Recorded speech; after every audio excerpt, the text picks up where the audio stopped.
My sister John. I remember the day I found out he was a boy. My mom laid very pregnant in her bed, where she had spent the last 9 months.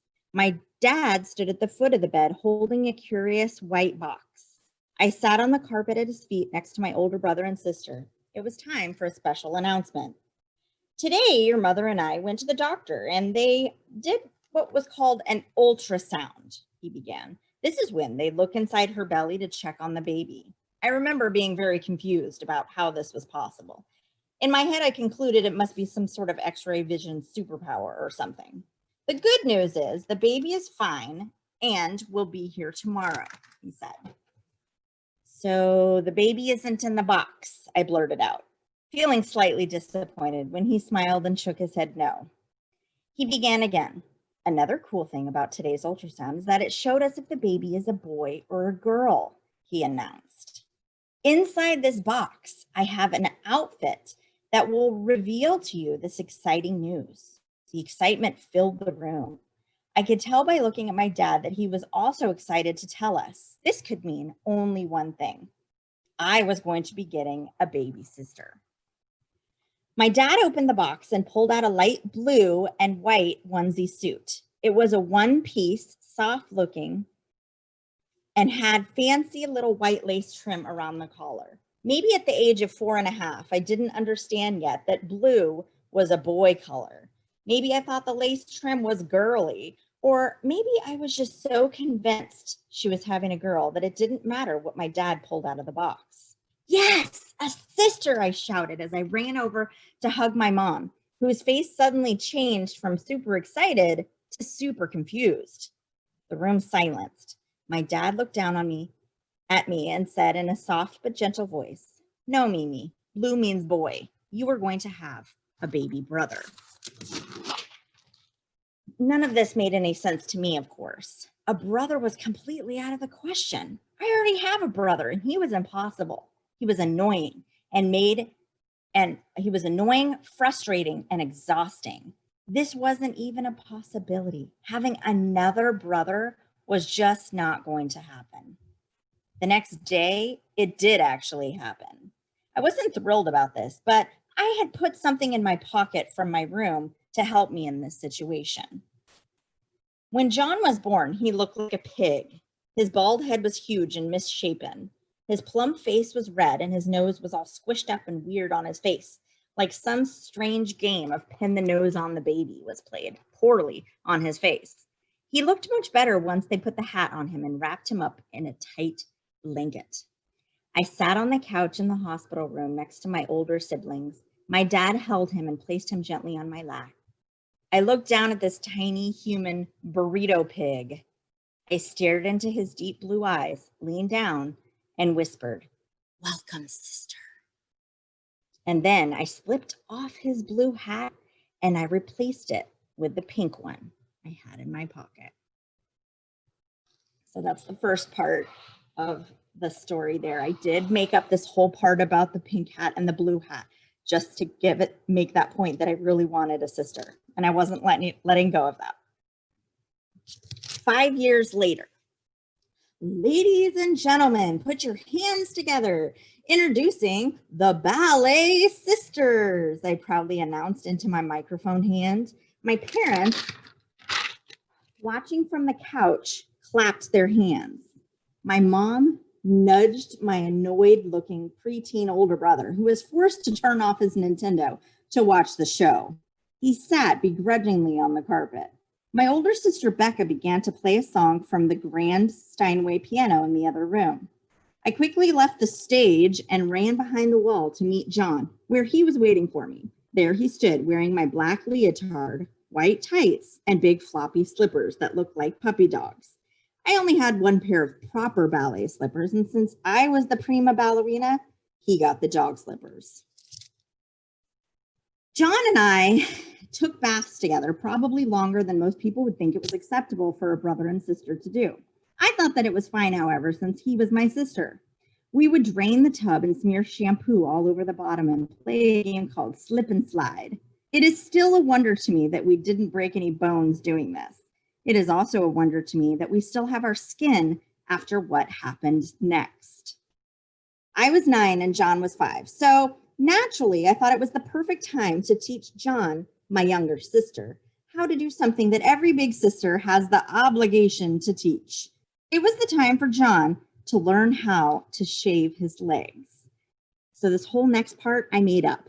In real life, he just found the razor, my sister's, and shaved his legs. I never taught him, I never told him to do it, but I thought that it would make my story better to show that I really wanted him to be a girl and that I was treating him like that. So let me find that next section. Okay, here it is. It was in the bath one evening that I modeled this important skill for him. I showed him how to properly lather his legs with several handfuls of thick shaving cream.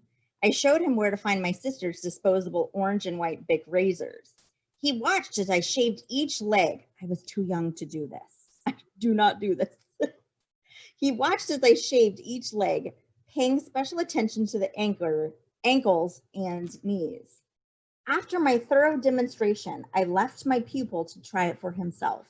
It's a wonder that he didn't end up covered in blood, but clearly my lesson was a success because not only did he manage to shave all of the hair from his legs, but he also shaved both of his arms as well.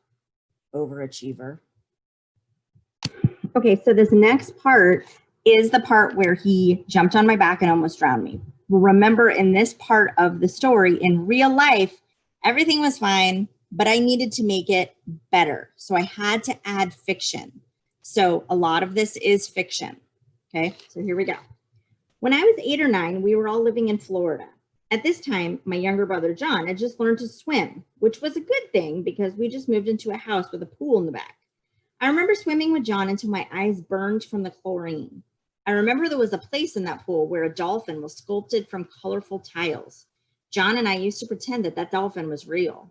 It felt so real that I remember actually being scared that it was going to swim past my feet in the deep end. My brother wasn't allowed to go in the deep end yet, but I was. There was a long, white, scratchy diving board at the end of the pool where I remember hanging off upside down by my legs. It was on that diving board where John stood that day. I swam laps back and forth in the deep end.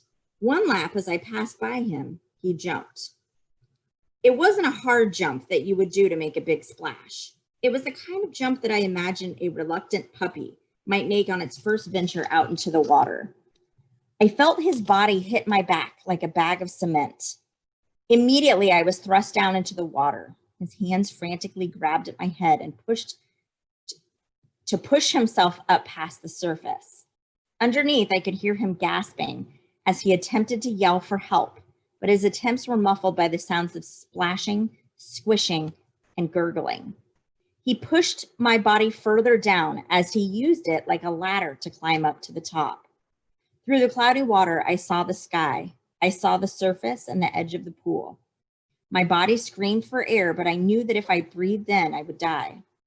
I looked to see John, his legs scrambling and his arms flailing around me. I put a little note in there to put a simile in there. I got to come up with one. I know I couldn't save myself, but I know I could grab him and hope to push him high enough that he could grab air. Everything seemed to slow, to mute like an eerie pause in time. From below the water, I saw my mom running and yelling to us. We were saved. The next thing I knew, I was laying on the cement, breathing heavily, unable to really process what just happened. My panic was quickly replaced by sudden and severe anger. You almost killed me, I screamed as I stood on my feet above John, who was laying on the cold cement. He was still and motionless. I saw his legs lying limp and pale like a wet baby doll. It was then that I realized that he was unconscious. I heard my mom yelling. I saw her kneel beside him. I see her pushing on his stomach. She looked up at me, and I saw a face I had never seen before. I saw a face that made my whole body go completely numb. It was a fear so intense, so primal, and terrifying. The next series of events happened as if I was standing still next to a carousel moving beside me. Things happened around me, but I didn't feel part of it. I felt blurry and detached. People rushing, sirens blaring, busy, serious. This carousel stopped when I found myself sitting in a hospital room with my entire family. John looked clean, dry, and comfortable, tucked in tight in the hospital bed. He was alive, but sleeping deep. I sat next to my mother, who was holding my hand to calm me, but it seemed like she was the one that needed it. The doctor came in with her clipboard and spoke using words that I didn't understand, but I understood the look on my parents' face. I understood that John was okay. I understood that we were lucky. After that, I noticed I felt differently about John. He was my brother, and my brother really wasn't such a bad thing after all. Whether he was a boy or a girl, what really mattered is that I had him. Sure, over the next decade or two, we had our fair share of disagreements, fights, and moments of frustration, but we also shared a childhood full of memories and laughter. John is my brother I feel lucky to have. So that's where I stopped. And then I realized when I was doing this that I wanted my character to realize that, but I wanted to do it better than just saying that that's what I realized. So I want to work on the ending a little bit, but I wanted to show you how I created that climax, that part where all of my readers were really worried. They thought, oh no, maybe he just drowned. And then everything was okay. So I created that roller coaster by putting fiction in there. All right. Real life doesn't always have those beautiful plot roller coasters. You have to make up stuff. That's what fiction is. It's not lying. It's making up a story using some of the things from your past. So I hope that you can look at your writing and see, is mine kind of like Miss Wallace's, in that it's just a bunch of events, but I still really want to share those events? And if it is, what can you do to create a problem and then solve it? Remember that that character in the story, if it's you or if it's somebody else, needs to have some sort of problem, or else it's not going to be an interesting story to read. So good luck, little writers. I can't wait to hear your stories.